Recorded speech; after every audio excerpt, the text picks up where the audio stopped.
السلام عليكم ورحمة الله وبركاته. وعليكم السلام ورحمة الله. الحمد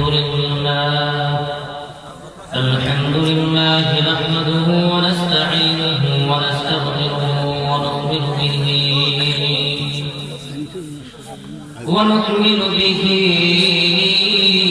ونتوكل عليه ونعوذ بالله من شرور أنفسنا ومن سيئات أعمالنا من يهده الله فلا مضل له ومن يضلله فلا هادي له ونشهد أن لا إله إلا الله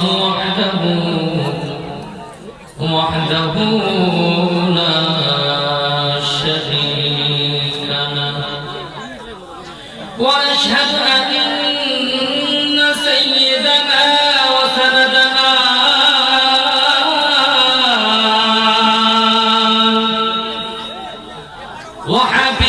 وحبيبنا ومولانا محمدا عبده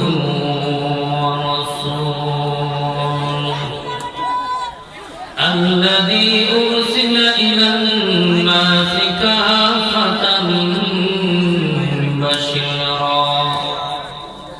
كافة بشيرا ونذيرا وداعيا إلى الله بإذنه وسراجا وقمرا منيرا أما بعد فقد قال الله تعالى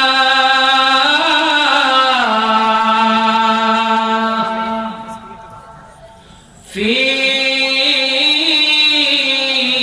كلامه المجيد وفي فرقانه الحميد أعوذ بالله من الشيطان الرجيم بسم الله الرحمن الرحيم عن المجرمين ما سلككم في سقر قالوا لم نك من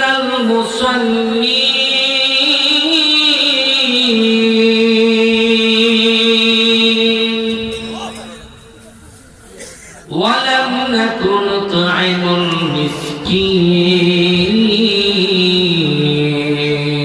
المسكين بارك الله لنا ولكم في القرآن العظيم ونفعنا وإياكم بالآيات والذكر الحكيم قال رسول الله صلى الله عليه وسلم أول ما يحاسب به العبد يوم القيامة الصلاة وقال عليه الصلاة والسلام إن الله وملائكته يصلون على النبي يا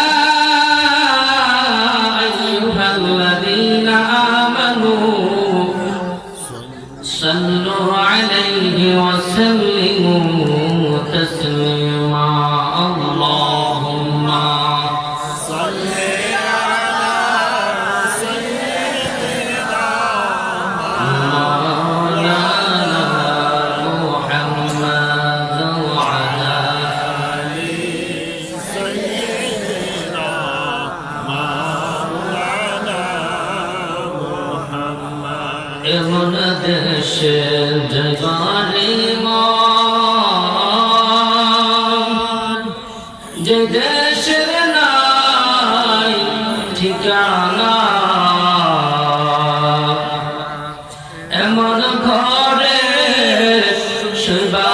ইমাম যে ঘরে নাই বিছানা আল্লাহুম্মা সাল্লি আলা সাইয়্যিদিনা মাওলানা মুহাম্মাদ ওয়া আলা আলি সাইয়্যিদিনা মাওলানা লা ইলাহা ইল্লাল্লাহ লা ইলাহা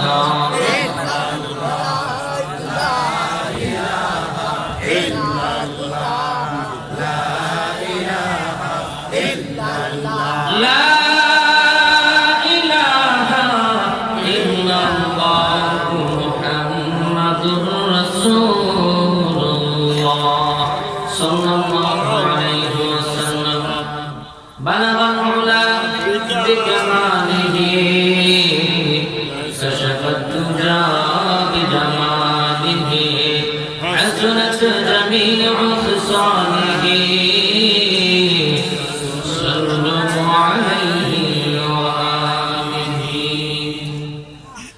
মোচাগড়া মধ্যপাড়া যুবকদের উদ্যোগে আয়োজিত আজকের এই মাহফিলের সম্মানিত সভাপতি সাহেব, প্রধান অতিথি, বিশেষ অতিথিবৃন্দ, মুআজ্জাজ মুকাররম, হযরত উলামায়ে কেরাম, দূর দূরান্ত থেকে আগত আমার ইসলামপ্রেমিক ভাইয়েরা, পর্দার আড়ালে অবস্থানরত মা ও বোনেরা, মহান আল্লাহ পাক রব্বুল আলামিনের দরবারে লাখো কোটি শুকর আদায় করছি যে আল্লাহ পাক রব্বুল আলামিন আমাদেরকে এত সুন্দর জান্নাতের বাগানে কোরআনের মাহফিলে আসার এবং বসার তৌফিক দিয়েছেন। এই জন্য সকলেই অন্তরের অন্তঃস্থল থেকে শুকর আদায় করে আলহামদুলিল্লাহ। আলহামদুলিল্লাহ। সম্মানিত সুধী, যা বলবো আমলের নিয়তে বলবো, আপনারা যা শুনবেন আমলের নিয়তে শুনতে হবে, ঠিক কিনা? আমরা আলোচনা শুনতেছি জন্মের পর থেকে, কিন্তু আমাদের আমলের খুবই অভাব। একটা কথা মনে রাখবেন, জায়গায় জায়গায় ইসলামিক সেমিনার, জায়গায় জায়গায় ওয়াজ মাহফিলের আয়োজন, তাফসীরুল কোরআন মাহফিলের আয়োজন করা হয় লক্ষ্য উদ্দেশ্য একটাই, আমাদের জীবনকে যেন বদলাইয়া সিরাতে মুস্তাকিমের রাস্তায় যেন হাঁটতে পারি, চলতে পারি, লক্ষ্য উদ্দেশ্য ওইটাই। সম্মানিত সুধী, সবসময় একটা কথা চিন্তা করবেন, প্রত্যেকটা মানুষ যার যার জবাব তাকিয়ে দিতে হবে রবের দরবারে। মানুষ চারটা কারণে জাহান্নামে যাবে, চারটা কারণে জাহান্নামে যাবে। এর মধ্যে এক নাম্বার কারণ হলো নামাজ না পড়ার কারণে। চার নাম্বারের মধ্যে এক নাম্বার কারণ হলো নামাজ না পড়ার কারণে সে জাহান্নামে যাবে। আল্লাহ রাসূল সাল্লাল্লাহু আলাইহি ওয়াসাল্লাম এই নামাজকে প্রতিষ্ঠা করার জন্য, ইসলামকে প্রতিষ্ঠা করার জন্য, কালেমার পতাকা উঁচু করার জন্য কত কষ্ট করেছেন পৃথিবীর জমিনে। শরীর মুবারক থেকে রক্ত জড়িয়েছেন, দান মুবারক শহীদ করেছেন। লক্ষ্য উদ্দেশ্য একটাই ছিল, জাতি ঈমান আনবে, ঈমান আনার পর নামাজ পড়বে, নামাজ পড়ে সিরাতে মুস্তাকিমের রাস্তা বেছে নেবে, সিরাতে মুস্তাকিমের রাস্তা বেছে নেওয়ার পরে পরজগতে অনন্ত জনম এখানে শান্তিতে থাকবে। লক্ষ্য উদ্দেশ্য ওইটাই ছিল। আল্লাহ রাসূল সাল্লাল্লাহু আলাইহি ওয়াসাল্লাম গোটা 40 বছর পর্যন্ত রব রাসূলকে পরিচিত করাইলেন মক্কা নগরীতে। রাসূল এত দামি নবী, শ্রেষ্ঠ নবী, সমস্ত নবীদের নবী, কুল কায়নাতের নবী। আল্লাহ তাআলা বললেন, ওগো বন্ধু, আপনি আমার কাছে যদি কোনো কিছু চান, আমি আপনাকে ফিরাইতে পারি না। আপনাকে যখন পৃথিবীর জমিনে পাঠাবো, আসমান বলে আল্লাহ আসমানে পাঠাও, জমিন বলে জমিনে পাঠাও, রাত বলে রাতের অংশে পাঠাও, দিন বলে দিনের অংশে পাঠাও। সকলেই রাসূলকে চান। রাসূল হলেন রাহমাতুল লিল আলামিন, সমস্ত সবকিছু রব হলেন, মালিক হলেন আল্লাহ, আর সবকিছুর পয়গম্বর হলেন রাহমাতুল লিল আলামিন। রাসূল অনেক কষ্ট করেছেন, তো দামি নবী হয়ে শরীর মুবারক থেকে রক্ত জড়িয়েছেন, দান মুবারক শহীদ করেছেন। গোটা 40টা বছর পর্যন্ত আল্লাহ রাসূলকে এই কথা বলেন নাই যে আপনি দিনের দাওয়াত দিন। 40 বছর যখন পূর্ণ হয়ে গেছে তারপর দাওয়াতের কথা বলছেন। এই 40 বছর পর্যন্ত রাসূলকে শুধু পরিচিত করাইছেন। কোন মেম্বার চেয়ারম্যান যদি নতুন করে প্রার্থী হতে চায়, জায়গায় জায়গায় সেমিনারে যায় পরিচিতি লাভ করে, বিভিন্ন ইসলামিক সেমিনার বলেন, ইফতার মাহফিল বলেন, যে কোনো মানুষের বাড়িতে বাড়িতে যায় পরিচিত হয়, কারণ তার মনের ধারণা সে নির্বাচন করবে। আল্লাহ তাআলা রাসূলকে 40 বছর পর্যন্ত শুধু পরিচিত করে গেলেন। আল্লাহ তাআলা নিজেই বলছেন, ওয়া ইন্নাকা লা'আলা খুলুকিন আযীম, আমার বন্ধুর চরিত্রের মধ্যে বিন্দু মাত্র কলঙ্কের কোনো দাগ নাই। আমি আমার বন্ধুকে খুলুকে আযীম দান করেছি, যা আমি অন্য কোন নবীকে দেই নাই। সুবহানাল্লাহ। রাসূল কেমন দামি নবী! মুইজ ইবনে উকবা, সে বাহিরে বড় ব্যবসায়ী ছিল, সিরিয়া শাম থেকে সে ব্যবসা করত। ব্যবসা যখন লাভ হতো মক্কা নগরের বড় বড় ধনাঢ্য ব্যক্তিদেরকে দাওয়াত করে খাওয়াইত। এক সময় তার লাভের সংখ্যা অনেক বেশি, প্রফিট যখন বেশি হয়েছে, সে মনে মনে চিন্তা করতেছে কাকে দাওয়াত করে খাওয়ানো যায়। তার জেহেনের ভিতরে ঢুকছে যে আবু জাহেলকে দাওয়াত করে খাওয়াবো। তো আবার মনে মনে চিন্তা করতেছে আবু জাহেল তো সুদখোর, ঘুষখোর, সে তো ভালো মানুষ না, তাকে দাওয়াত করে খাওয়ানো যায়।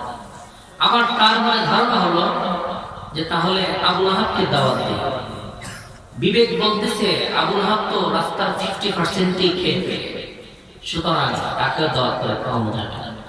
বড় বড় লিডারদের তালিকা তার দিলের মধ্যে আসতেছে, কিন্তু বিবেক বাধা দিচ্ছে। তখন সে চিন্তা করতেছে মক্কা নগরীতে এমন ভালো মানুষ কে আছে যে আমি তাকে দাওয়াত করে খাওয়াবো। তখন চিন্তা করে দেখবে একজনই মহা মানব আছেন মক্কা নগরীতে, আখিরি জামানার পয়গম্বর সরকার দু আলম নূরে মুজাসসাম জনাবে মুহাম্মদুর রাসূলুল্লাহ সাল্লাল্লাহু আলাইহি ওয়াসাল্লাম।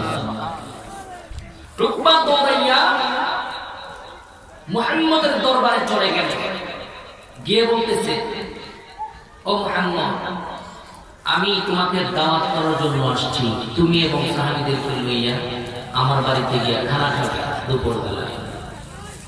আল্লাহর পয়গম্বর দাওয়াত গ্রহণ করলেন, সময় মতো চলে গেলেন উকবার বাড়িতে।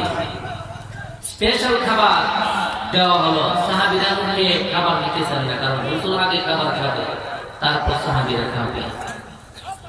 তো রাসূল যখন খাবার মুখে নেয় না, উকবা বলতেছে, মুহাম্মদ, আমি তোমাকে দাওয়াত করে নিয়ে আসছি, তুমি কেন খাবার খাও না?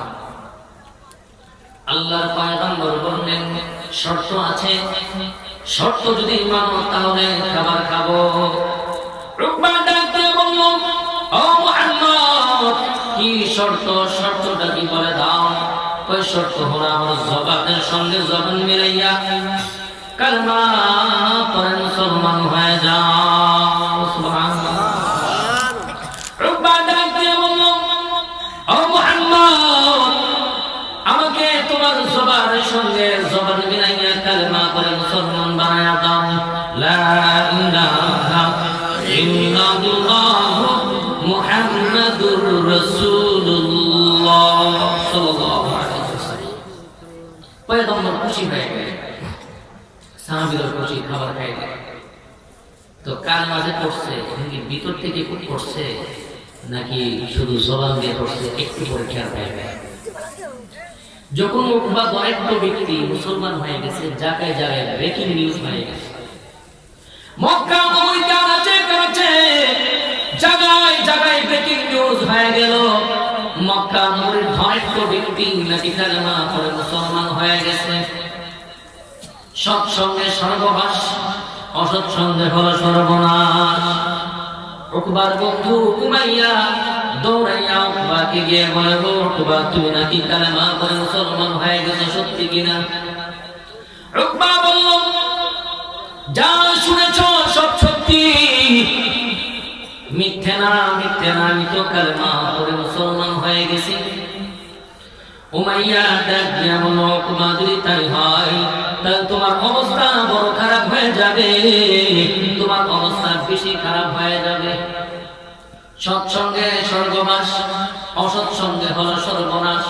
মুসলমান গাঁজাখোরের সঙ্গে চললে গাঁজার আড্ডায় নিয়ে যাবে, মদখোরের সঙ্গে চললে মদের আড্ডায় নিয়ে যাবে, জুয়াখোরের সঙ্গে চললে জুয়ার আড্ডায় নিয়ে যাবে। যদি আলেমদের সঙ্গে চলো, আলেম বলবো ভাই নামাজের দিকে চলো, মসজিদের দিকে চলো, কোরআন শিখো, নামাজ পড়ো, 5 ওয়াক্ত নামাজ পড়ো, ঠিক কিনা?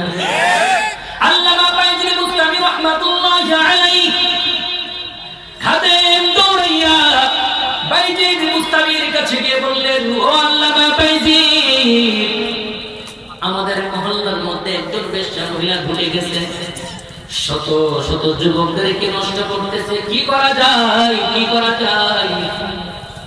আল্লামা বাইজিদ বুস্তামি ডাক দিয়া বলেন, ও খাদেম, তুমি গিয়ে বলে দাও এই বেশ্যা মহিলার সঙ্গে আমি এক রাত থাকতে চাই। ও মুসলমান, যদি বড় বড় আলেম, বড় বুজুর্গ যদি কোনো কথা বলে কথার মধ্যে হিকমত থাকে, কথার মধ্যে হিকমত থাকে না, যদি আমরা যদি মনে মনে করি যে যা এই কাজটা আমরা করবো, এটাকে হইব নাকি? কিন্তু বড় মাপে বুজুর্গ ছিলেন। আউলিয়ারা কারে উকবা ইখতিয়ার, জাহেলারা কারে দুনিয়া ইখতিয়ার। আউলিয়ারা কারে উকবা ইখতিয়ার, জাহেলারা কারে দুনিয়া ইখতিয়ার। বাইজিদ বুস্তামির কাছে খাদেম গিয়ে বললেন, বেশ্যা মহিলা ঢুকে গেছে, কি করা যায়? আল্লামা বাইজিদ বুস্তামি বলে দিলেন, খাদেম তুমি গিয়ে বলে দাও এক রাত আমি তার সঙ্গে থাকতে চাই। খাদেম দৌড়াইয়া মহিলাকে গিয়ে বলে দিল, ও মহিলা, আমাদের পীর সাহেব তোমার সঙ্গে রাত কাটাতে চাই, তুমি কি বলো? মহিলা বলল, আমি তো জানি উনি বড় মাপের একজন আলেম, বড় মাপের একজন বুজুর্গ, তিনি আমার দরবারে কেন আসবে? আমি তো খারাপ করি, আমার কাছে কেন আসবে? ওই তো কিছু জানার তোমার দরকার নেই, তুমি রাজি কিনা বলো? কয় রাজি। বিনিময় কি চাও? 400 দিরহাম চাই। কয়শো দিরহাম? 400 দিরহাম চাই। খাদেম দৌড়াইয়া বাইজিদ বুস্তামির কাছে গিয়ে বলে দিল, ও আল্লামা বাইজিদ, মহিলার কাছে গিয়েছিলাম, বিনিময়ে 400 দিরহাম চাই রাত কাটানোর জন্য। আল্লামা বাইজিদ ডাক দিয়া বললেন, ও খাদেম তুমি গিয়ে বলে দাও 400 দিরহাম নয়, আমি 800 দিরহাম দিব, তুমি গিয়ে বলে দাও। খাদেম দৌড়াইয়া মহিলাকে গিয়ে বলে দিল, ও মহিলা, 400 দিরহাম নয়, 800 দিরহাম দেওয়া হবে, শর্ত হলো আমাদের পীর সাহেব যা বলবেন তোমাকে তাই করা লাগবে। আজকে রাতের জন্য আমাদের পীর সাহেব হলেন মুনির, আর তুমি হইলা গোলাম। পারবা? মহিলা বলল, ঠিক আছে আমি পারব। তাহলে গিয়া খাদেম বলে দিল, হুজুর কথাবার্তা সব রেডি, আপনি চলে যান। আল্লামা বাইজিদ বুস্তামি মহিলার দরবারে চলে গেলেন, মহিলাকে সর্বপ্রথম বলে দিলেন, ও মহিলা, মাঝখানে পর্দা টাঙ্গায়া দাও। সুবহানাল্লাহ। আমি তোমাকে দেখবো না, তুমি আমাকে দেখতে পারবো না, মাঝখানে পর্দা টাঙ্গায়া দাও। পর্দা টাঙ্গানোর পর ডাক দিয়ে বললেন, ও মহিলা, 2 বদনা পানি নিয়ে আসো, 1 বদনা পানি আমার জন্য, আর 1 বদনা পানি তোমার জন্য। মহিলা 2 বদনা পানি নিয়ে আসছে। এবার বাইজিদ বুস্তামি ডাক দিয়ে বললেন, ও মহিলা, 1 বদনা পানি দিয়ে তুমি ওযু করে নাও, আর 1 বদনা পানি দিয়ে আমি ওযু করে নেব। মহিলা ডাক দিয়ে বললেন, হুজুর, আমার দরবারে কত যুবক আসে, জীবনে কোনোদিন এত সুন্দর করে কথা বলে নাই। ও হুজুর, পর্দা টাঙ্গানোর কথা বললেন, ওযু করার কথা বললেন, এত সুন্দর করে কেউ কথা বলে নাই।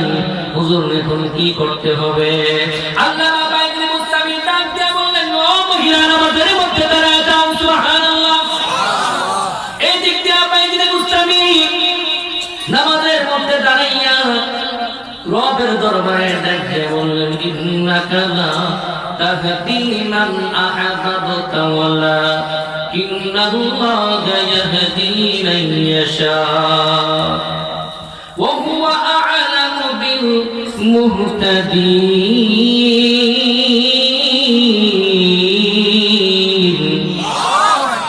আল্লামা বাইজিদ বুস্তামি রবের দরবারে ডাক দিয়া বললেন, হে দয়াল মালিক আল্লাহ, নামাজের বিছানায় দাঁড় করে দেওয়ার মালিক হইলাম আমি আল্লাহ।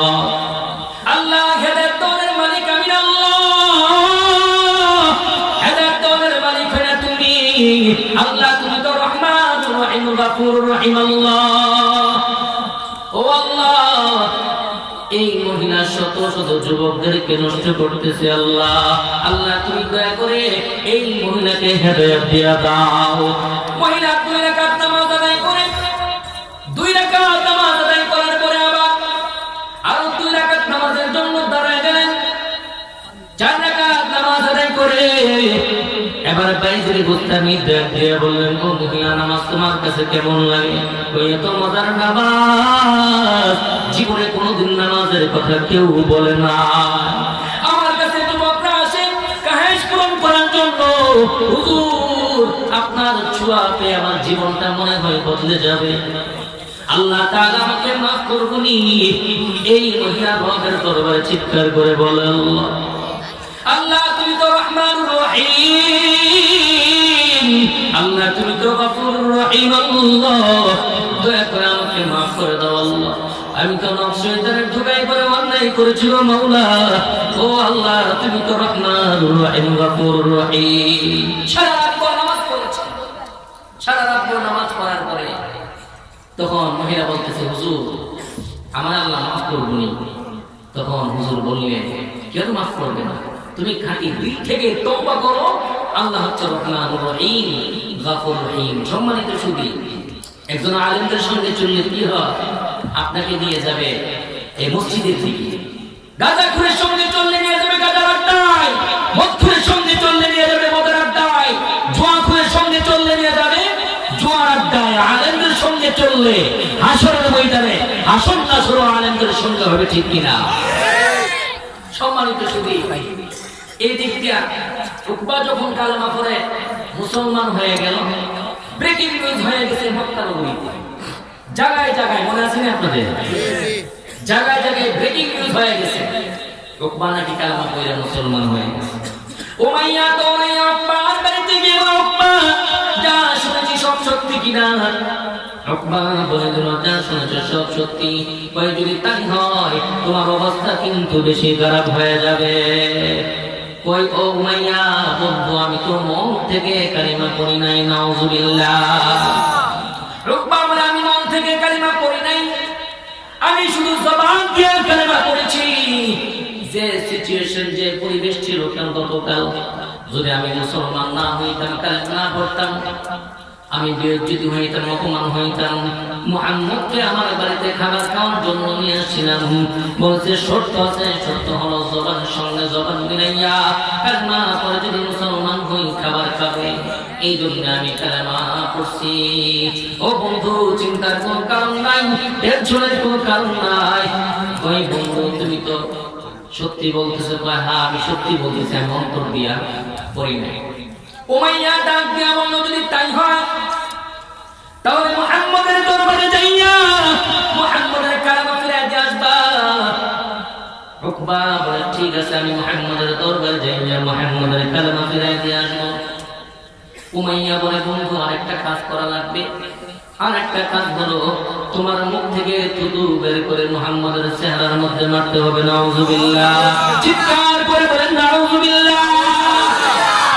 কি বলছে সব দেখছি অবস্থা। বলতেছে কালেমা ফিরাই দিয়ে আসবে। আবার কি বললো?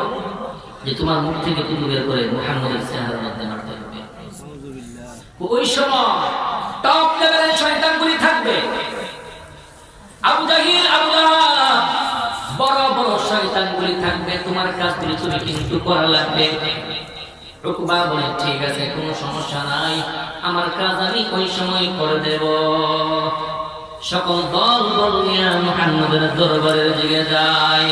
আল্লাহর পয়গম্বর সাহাবীদেরকে নিয়ে তাড়িয়ে দেয়। পয়গম্বর দেখতেছেন ওই শয়তান বলে রাসূলের দরবারের দিকে যায়। রাসূল মনে মনে খুশি, কারণ গতকাল টপ লেভেলের ধনাঢ্য ব্যক্তিরে কালেমা পড়াইয়া মুসলমান বানিয়েছিলেন। রাসূল মনে মনে ভাবতেছেন, আমি যে ধনাঢ্য ব্যক্তিরে মুসলমান বানাইলাম, আমার মনে হয় তার বন্ধুদেরকে মুসলমান বানানোর জন্য আমার দরবারে নিয়ে আসতেছে। রাসূল মনে মনে খুশি। রাসূলের দরবারের দিকে যায় শয়তান বলি। আল্লাহর পয়গম্বর সালাম দিলেন, সালাম। শয়তান বলি সালামের জবাব দিল না। সালামের জবাব যখন দিল না, রাসূলের চেহারা মুবারক মলিন হয়ে গেল। এই দিক দিয়ে উমাইয়া ডাক দিয়ে বলল, ওকবা, কেন নিয়ে আসছিলাম মুহাম্মদের দরবারে, তোমার কাজ শুরু করে দাও। ওকবা ডাক দিয়ে বলল, মুহাম্মদ, আমার যে গতকাল কালেমা পড়াইয়া মুসলমান বানিয়েছিলে, এই কালেমা ফিরে দেওয়ার জন্য তোমার দরবারে আসছি। নাউযুবিল্লাহ। এবার রাসূলের চেহারা মলিন। উমাইয়া ডাক দিয়ে বলে, বন্ধু, আরেকটা কাজ বাকি রয়ে গেল, কাজটা করে দাও। মুখ থেকে থুতু বের করে মুহাম্মদের চেহারার মধ্যে মেরে দিল। নাউযুবিল্লাহ। আল্লাহর পয়গম্বরের চক্ষু দিয়ে পানি পড়ে, পানি। আল্লাহ পাক রব্বুল আলামিন জিবরাইল আমিনকে ডাক দিয়ে বললেন, ও জিবরাইল, দৌড়াইয়া আমার বন্ধুর কাছে যা। আমার বন্ধুর কান্না আমি সইতে পারি না। আমি যখন নিয়ত করেছিলাম দুনিয়ার জমিনে আমার বন্ধুকে পাঠাবো, আসমান বলে, আল্লাহ, তোমার বন্ধুরে আমার নিকট পাঠাও। জমিন বলে, আল্লাহ, তোমার বন্ধুকে আমার নিকট পাঠাও। রাত বলে, আল্লাহ, রাতের অংশে পাঠাও। দিন বলে, আল্লাহ, দিনের অংশে পাঠাও। এত দামি নবী, ও জিবরাইল, দৌড়াইয়া আমার বন্ধুর কাছে যা। জিবরাইল আলাইহিস সালামের মাধ্যমে আয়াত পাঠিয়ে দিলেন, ويوم يعض الظالم على يديه يقول يا ليتني اتخذت مع الرسول سبيلا يا ويلتى ليتني لم أتخذ فلانا خليلا।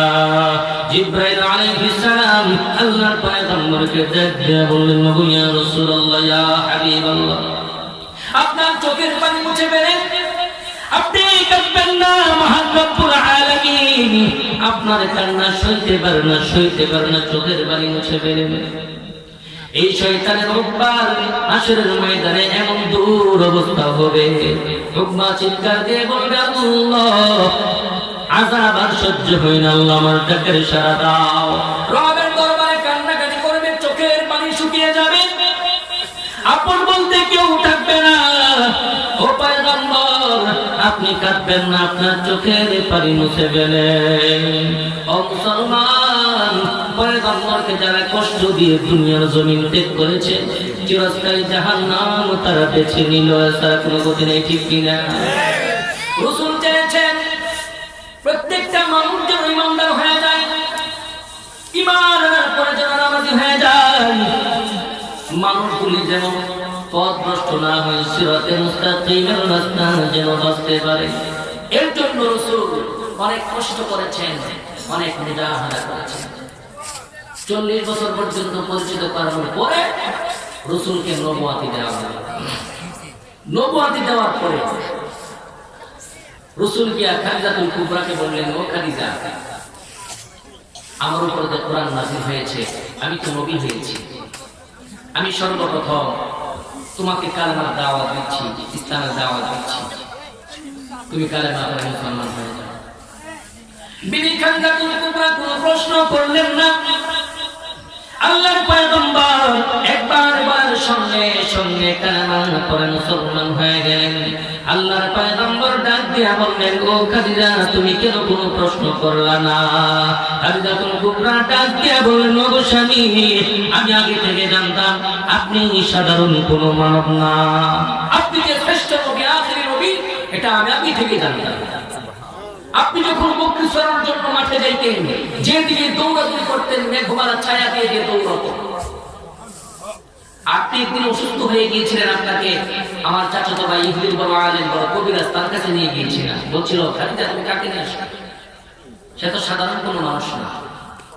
আমি দেখতে পাচ্ছি তিনি হলো আখিরি জামানার পয়গম্বর হযরত মুহাম্মদুর রাসূলুল্লাহ সাল্লাল্লাহু আলাইহি ওয়াসাল্লাম। তিনি হলেন শেষ নবী। তখন বলতেছে আমার 40 বছর পূর্ণ হয়ে গিয়েছে, বিয়ে করার কোনো ইচ্ছা আমার ছিল না, এই জন্যে আমি দেরি করে নাই, একবার বলার সঙ্গে সঙ্গে কালেমা পড়ে মুসলমান হয়ে গেল। এবার পয়গম্বর চিন্তা করলেন, ঘর ঠিক করে ফেললাম, এবার বাহিরের লোকদেরকে দাওয়াত দিয়ে দিনের পথে আনা লাগবে, জাহান্নাম থেকে বাঁচানো লাগবে। এবার পয়গম্বর গোষ্ঠীর লোকদেরকে দাওয়াত দিলেন সম্মিলিত হওয়ার জন্য, একত্রিত হওয়ার জন্য। সকলে একত্রিত হয়ে গেল। পয়গম্বর পাহাড়ের উঁচু জায়গায় উঠে বললেন, ও আমার গোষ্ঠীর লোকেরা, আমি যদি বলি পাহাড়ের ওই পার থেকে একজন সেনাবাহিনী তোমাদের উপর আক্রমণ করতে পারে, তোমরা কি বিশ্বাস করবা? গোষ্ঠীর লোকেরা বলল, কেন বিশ্বাস করবো না? অবশ্যই বিশ্বাস করি। কই কেন বিশ্বাস করবা? কই দুইটা কারণে বিশ্বাস করি। এক নম্বর কারণ হলো আপনার জবান মুবারক দিয়া জীবনে কোনোদিন মিথ্যা শুনি নাই, সুবহানাল্লাহ। দুই নম্বর কারণ হলো আপনি পাহাড়ের উঁচু জায়গায় দাঁড়িয়ে আছেন, এ পাশে দেখেন ওই পাশে দেখেন। এই দুইটা কারণে বিশ্বাস করি। আল্লাহর পয়গম্বর ডাক দিয়া বললেন, ও গোষ্ঠীর লোকেরা শুন, আমার নাম শুধু মুহাম্মদ নয়, আমার নাম মুহাম্মাদুর রাসূলুল্লাহ সাল্লাল্লাহু আলাইহি ওয়াসাল্লাম। আমি হইলাম শেষ নবী, আমি আখিরি নবী। আমার পর আর কোনো নবী আসবে না, আমার পর আর কোনো নবী আসবে না। ও গোষ্ঠীর লোকেরা, তোমরা কালেমা পড়ে মুসলমান হয়ে যাও। আজকের পর থেকে চন্দ্রের পূজা করতে পারবা না, সূর্যের পূজা করতে পারবা না, দেব দেবীর পূজা করতে পারবা না, সব কিছু বাদ দিয়ে কালেমা পড়ে মুসলমান হয়ে যাও। আর না হয় তোমরা যেমন বলেছো আমি পাহাড়ের উঁচু জায়গায় দাঁড়ানোর কারণে এক পাশে দেখি ওই পাশে দেখি, ঠিক তেমনি ভাবে আমি নবী হওয়ার কারণে দুনিয়াও দেখি আখিরাতও দেখি। আমি দেখতেছি তোমরা যদি কালেমা পড়ে মুসলমান না হও, ওই জাহান্নামে নিয়োজিত যে ফেরেশতাগুলি আছে উট পেতে বসে আছে তোমাদের উপর আক্রমণ করার জন্য। আবু লাহাব বা শয়তান ডাক দিয়া বলল, ও মুহাম্মদ, তুমি কে জন্য আমাদেরকে দেখাইছো? মুহাম্মদ, তুমি ধ্বংস হও, তোমার হস্তদ্বয় ধ্বংস হোক। নাউযুবিল্লাহ, নাউযুবিল্লাহ চিৎকার করে বললেন।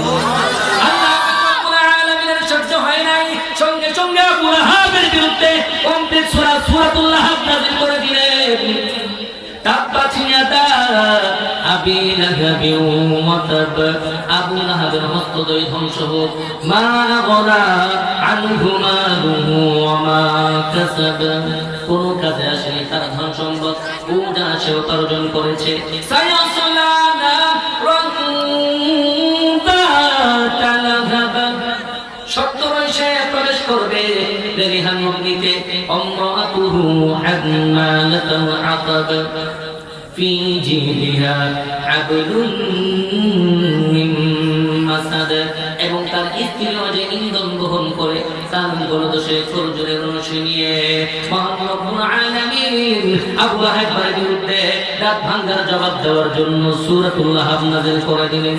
এরপর থেকে গোষ্ঠী সকলেই রাসূলের বিরুদ্ধে চলে গেছে, রাসূলের বিরুদ্ধে চলে গেছে। রাসূলের বিরুদ্ধে চলে গেল, রাসূল চেয়েছেন মানুষের দিনের পথে আসবে, আয়েশা তারা ইসলাম কায়েম করবে, নামাজ কায়েম করবে, দিনের পথে চলবে, জাহান্নামের আগুন থেকে বাঁচবে। কিন্তু যারা মানছে তারা কামিয়াব, যারা মানে নাই জাহান্নাম ছাড়া কোনো গতি নাই, রাস্তা দুইটা, ফারিকুন ফিল জান্নাতি ওয়া ফারিকুন ফিস সাঈর। একটা রাস্তা হলো জান্নাতের, আর একটা হলো জাহান্নাম। ইচ্ছা করলে তুমি জান্নাতের রাস্তায় হাঁটতে পারো, ইচ্ছা করলে তুমি জাহান্নামের রাস্তায় হাঁটতে পারো, এটা তোমার ব্যক্তিগত ব্যাপার। লা দারা বা'দা দুনিয়া ইল্লাল জান্নাতা বিন্নার, মানুষ ইহকাল ত্যাগ করার পরে হয়তো সে জান্নাতে যাবে আর না হয় জাহান্নামে যাবে, এর মধ্যে কোনো সন্দেহ নাই। সম্মানিত সুধী, আপনি চিন্তা করে দেখেন জীবনে কয়েকটা নামাজ কায়দা করছেন। আল্লাহ বলছেন, হে ইমানদার, হে মুসলমান, খাঁটি মুসলমান না হইয়া কবর জগতে আইসো না। এই কথা কাদেরকে বলছে? মুসলমানদেরকে বলছে। তো মুসলমান হয়ে গেলাম, কালেমা পড়লাম, শেষ এখানে? আপনি কি জবাব দিবেন? এক ওয়াক্ত নামাজের জন্য 2,88,00,000 বছর জাহান্নামের আগুনে জ্বলা লাগবে। আপনি চিন্তা করে দেখেন কয় ওয়াক্ত নামাজ জীবনে কাজা করছেন, কি জবাব দিবেন? বেনামাজি হইয়া যদি কবরের জগতে যাও, কবরের জগতে যাওয়ার পরে যখন প্রশ্ন করা হবে রব্বুকা, তখন বলবে না দিনে আমি কিচ্ছু জানি না, আমি কিচ্ছু জানি না। 2 নাম্বার প্রশ্ন যখন করা হবে মান দিনুকা, তোমার দিন কি, তখন বলবে না দিনে আমি কিচ্ছু জানি না। 3 নাম্বার প্রশ্ন যখন করা হবে আমার নবীকা, তোমার নবীকে, তখন বলবে না দিনে আমি কিচ্ছু জানি না, আমি কিচ্ছু জানি না। আল্লাহ পাক রব্বুল আলামিন দিয়ে বলবেন, ও ফেরেশতা এই বেনামাজের কবরটারে জাহান্নামের সঙ্গে নিয়োজিত করে দে। নাউজুবিল্লাহ। কিয়ামত পর্যন্ত কবর আযাব ভোগ করবে, আপন বলতে কেউ নাই, মাও নাই, বাবাও নাই। না ফরমান বান্দা, বেনামাজি বান্দা আল্লাহ তাআলার দরবারে ডাক দিয়ে বলবে, আল্লাহ কবর আযাব সহ্য হয় না, আল্লাহ তাড়াতাড়ি কিয়ামত দাও, তাড়াতাড়ি হাশরের মাঠ কায়েম করে দাও। আল্লাহ যদি জান্নাতি হই জান্নাতে যাব, আর যদি জাহান্নামী হই জাহান্নামে যাব। আল্লাহ আল্লাহ কবর আযাব সহ্য হয় না, আল্লাহ তাড়াতাড়ি হাশরের মাঠ কায়েম করে দাও। ও মুসলমান, হাশরের মাঠ যখন কায়েম করা হবে, জমিন হবে তামার, অর্ধ হাত উপরে সূর্য থাকবে। ওই সময় আল্লাহ তাআলা ডাক দিয়ে বলবেন, লিমানিল মুলকুল ইয়াউম, আজকের এই রাজত্ব কার? কেউ কোনো জবাব দিবে না। 2 নাম্বার প্রশ্ন করা হবে, আইনাল জাব্বারুনা ওয়া আইনাল মুতাকাব্বিরুন, এ প্রতাপশালীর দল, এই হিংসাকারীর দল, তোরা কোথায়? জবাব দে। ওই সময় কেউ কোনো জবাব দিবে না। ওই সময় যত বাহাদুরি হোক না কেন, কেউ জবাব দিবে না। একদল ভণ্ড পীর আছে, তারা কি বলে যে টেনশনের কোনো কারণ নাই, নামাজ রোজার দরকার নাই, হাসরের ময়দানে তোমাদেরকে আমি তরাইয়া লইয়া জান্নাতে চলে যাব। নাউজুবিল্লাহ। আপনাদের কি এলাকায় যদি না থাকে, আমাদের এলাকায় বহু আছে, বহু আছে। ব্যবসা যখন মন্দা, ব্যবসার বাজার যখন খারাপ, তখন কি করে? লাল কাপড় লাগাইয়া, সাদা কাপড় লাগাইয়া, বালতি লইয়া, মহিষের শিং লইয়া, আর হাটে আর মূর্খ মহিলাদের কাছে যায়, গিয়ে কইতে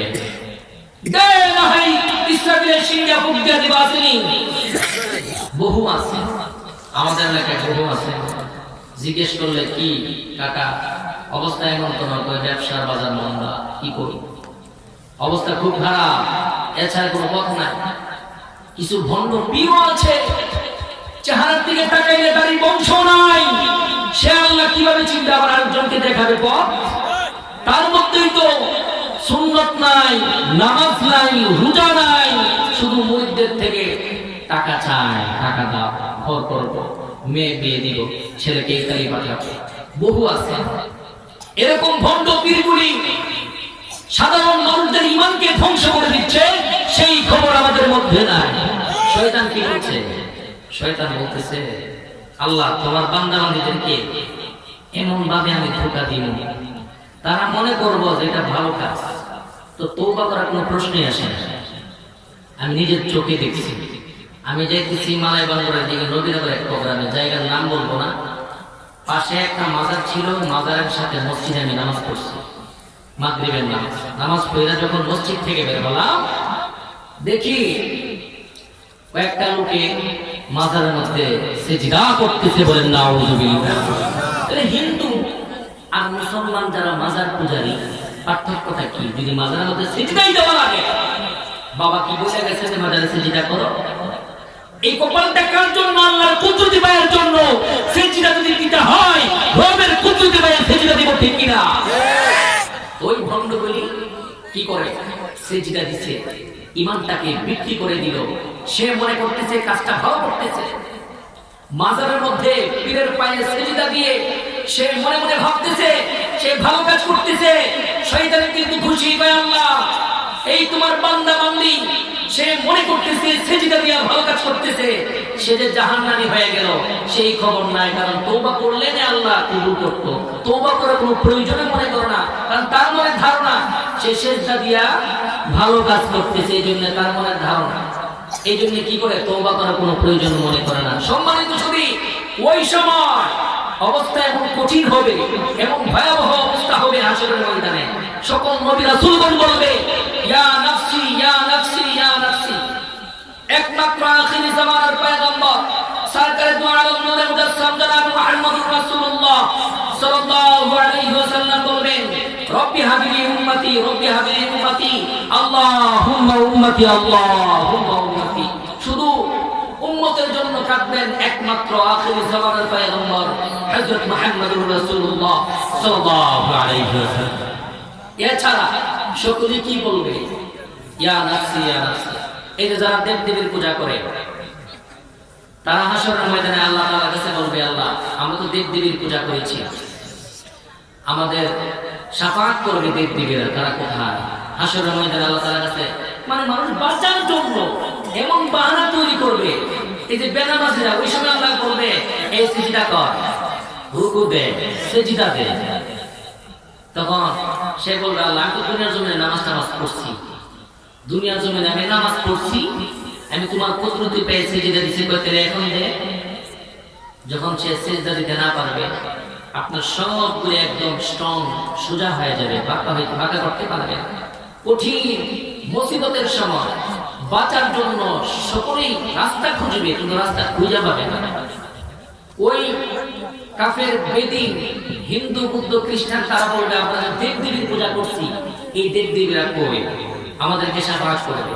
তখন আল্লাহ বলবে ইন্নাদ দীনা ইনদাল্লাহিল ইসলাম, আমার মানিত ধর্ম হচ্ছে ইসলাম। ইসলাম ধর্ম ছাড়া বাকি ধর্মকে ধর্মই বলা যাবে না। আল্লাহর পয়গম্বর দুনিয়ার জমিনে আসার পর নবুয়ত প্রাপ্ত হওয়ার পর আগেরকার যে ধর্মগুলো ছিল সব ধর্মগুলি বাতিল হয়ে গেছে। বর্তমান সত্য ধর্ম হচ্ছে ইসলাম। ইসলাম ধর্ম ছাড়া বাকি ধর্মকে ধর্মই বলা যাবে না, ঠিক কিনা? একমাত্র সত্য ধর্ম হচ্ছে ইসলাম। ওই সময় তারা রাস্তা খুঁজবে, রাস্তা খুঁজবে বাঁচার জন্য। কঠিন মুসিবত, জমিন হবে তামার, হাত মানে সূর্য থাকবে। প্রশ্ন করবেন ইমানিল মুলকুনিয়াও মাসকিরে রাজা পোকার, জবাব দিবে না কেউ। দ্বিতীয় প্রশ্ন করবে আইনাল জাব্বারুন ওয়া আইনাল মুতাকাব্বিরুন, হে প্রতাপশালী দল, হে হিংসাকারী দল, তোরা কোথায়? জবাব দে, কেউ কোনো জবাব দিবে না। কেউ যখন জবাব দিবেন আল্লাহর জবাব নিজেই দিয়ে বলবে লিল্লাহিল ওয়াহিদিল কাফার, আজকে এই রাজত্ব একমাত্র মহাপরাক্রমশালী আমি আল্লাহ। ওই কঠিন মুসিবতের সময় আল্লাহ পাক রব্বুল আলামিন বলবেন ওয়ামতাজুল ইয়াওমা আইয়ুহাল মুজরিমুন। আল্লাহ তাআলা ডাক দিয়া বলবেন মুজরিম যারা, বদকার যারা, বেনামাজি যারা, তোমরা নেককারদের থেকে আলাদা হয়ে যাও, আলাদা হয়ে যাও। আলাদা হওয়ার পরে আল্লাহ কুদরতি পা বাড়ায় দেয়া বলে এ আমার বান্দা বান্দীরা আমার কুদরতি পায়ের মধ্যে সিজদা কর।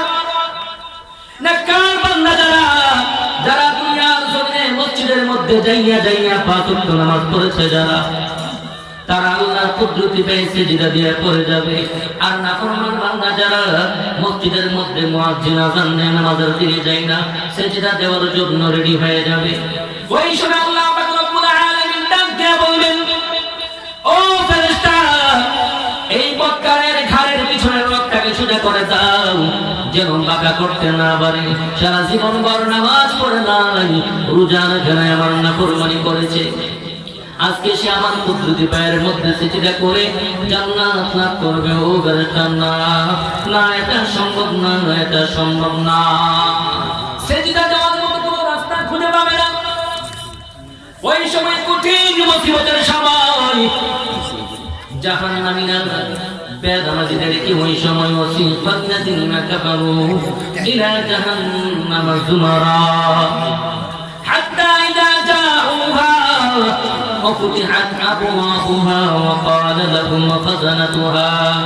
ওই সময় বেনামাজি জাহান্নামীদেরকে ফেরেশতারা হাঁকাইয়া জাহান্নামের গেটের কাছে নিয়ে যাবে। নিয়ে যাওয়ার পর প্রশ্ন করবে ألم يأتكم رسل منكم يتلون عليكم آيات ربكم وينذرونكم لقاء يومكم هذا তোদের কাছে কি কোনো আলেম ওলামা যায় নাই? তোদের কাছে কি কোনো নবী রাসূল যায় নাই? তোরা কেন জাহান্নামের দিকে আসলি? তখন বেনামাজিরা বলবে, জাহান্নামীরা বলবে, কালু বালা, আমাদের কাছে আলেম ওলামা আসছিল, নবী রাসূল কোন আসছিল, আমরা মানি নাই। তখন ফেরেশতা বলবে, কিলা দেখুনু আবওয়াবা জাহান্নাম, ঝুঠ জাহান্নামের ভিতরে ঢুকে যা। ওই দিনের জন্য ঢুকবি খালিদিন ফিহা, অনন্ত জীবনের জন্য জাহান্নামের ভিতরে ঢুকবি। জাহান্নামের ভিতরে যাওয়ার পরে রবের দরবারে নেককার বান্দারা বলবে, আনিল মুজরিমিন মা সালাকাকুম ফি সাকার। জান্নাতীরা জাহান্নামীদেরকে প্রশ্ন করবে, ও জাহান্নামীরা, তোরা কেন জাহান্নামের মধ্যে আসলি? বলবে, তোরা কেন জাহান্নামের মধ্যে আসলি? জাহান্নামীরা জবাব দিয়ে বলবে, قالوا لم نك من المصلين।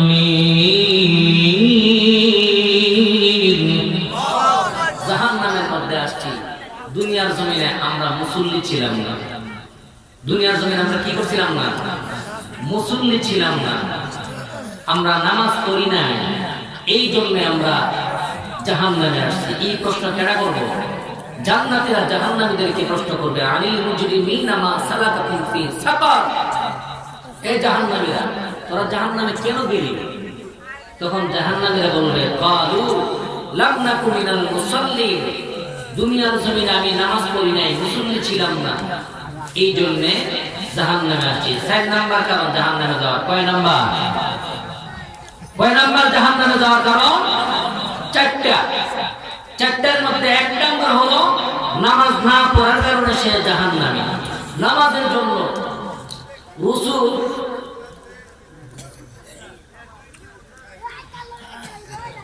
সম্মানিত সুধী, রাসূল এই নামাজের জন্য কত কষ্ট করেছেন। রাসূল তো হচ্ছেন মাসুম, কিন্তু সারা রাত ভর নামাজ পড়তেন, সারা রাত ভর যে নামাজ পড়েছেন। আপনার এত লম্বা সেজদা দিত, আমাদের আয়েশা সিদ্দিকা রাদিয়াল্লাহু তাআলা বলেন, আমি মনে ভাবছি যে এত লম্বা সেজদা, কোনো শব্দ নাই, পরে চিমটি দিয়া দেখে নড়াচড়া আছে কিনা পৃথিবীতে। যখন চিমটি দেওয়ার পর নড়াচড়া করে, তখন বিশ্বাস করছে না পৃথিবীর জমিনে বেঁচে আছে। রাসূল এই নামাজের জন্য শেষ মৃত্যুর আগ পর্যন্ত শুধু নামাজের কথা বলে গেছেন। শুধু নামাজের কথা বললেন, নামাজের কথা বলছে একটু জিকির করুন, লা ইলাহা ইল্লাল্লাহ, লা ইলাহা ইল্লাল্লাহ, লা ইলাহা ইল্লাল্লাহ, লা ইলাহা ইল্লাল্লাহ, লা ইলাহা ইল্লাল্লাহ, লা ইলাহা ইল্লাল্লাহ, লা ইলাহা ইল্লাল্লাহ, লা ইলাহা ইল্লাল্লাহ, লা ইলাহা ইল্লাল্লাহ, লা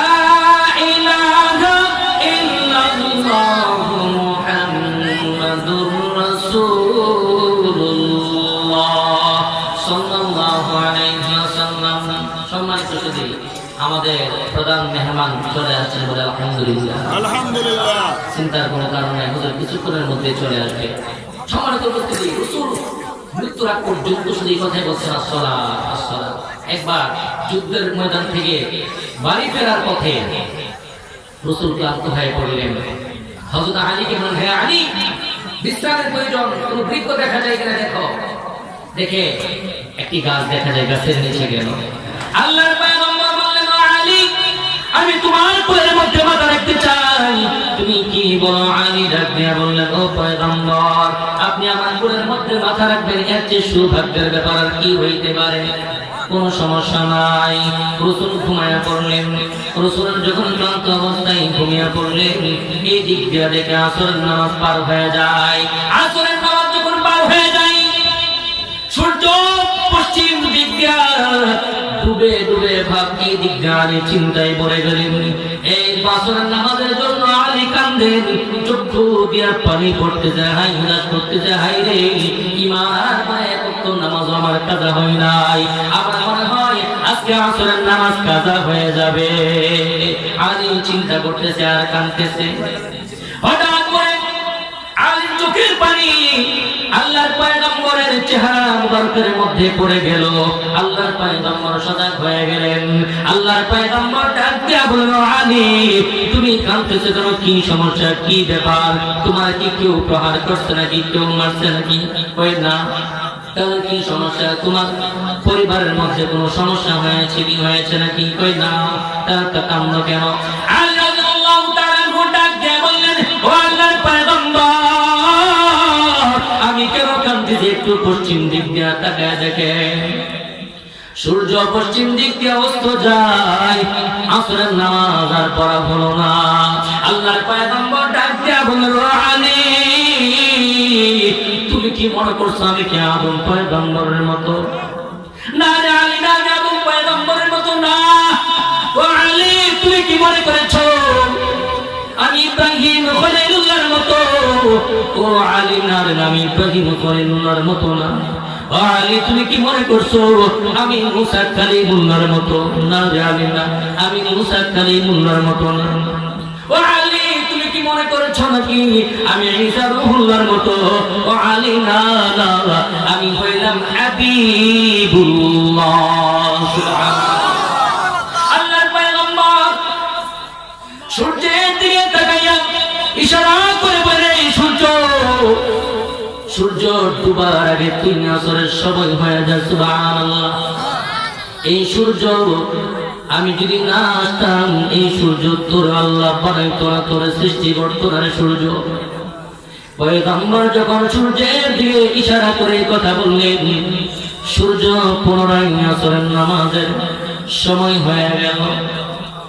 আসরের সময় যখন হয়ে গেল, আলী দেখে বললেন, ও বেঈমানের দল, ও কাফেরের দল, তাকায়া দেখ আমার রাসূলের কত বড় মুজিজা, কত বড় পাওয়া, আমার রাসূলের কত বড় মুজিজা। রাসূল আসরের নামাজ আদায় করলেন। আসরের নামাজ আদায় করার পরে তারপর আবার সূর্য পুনরায় আগের জায়গাতে চলে গেল। সম্মানিত সুধী,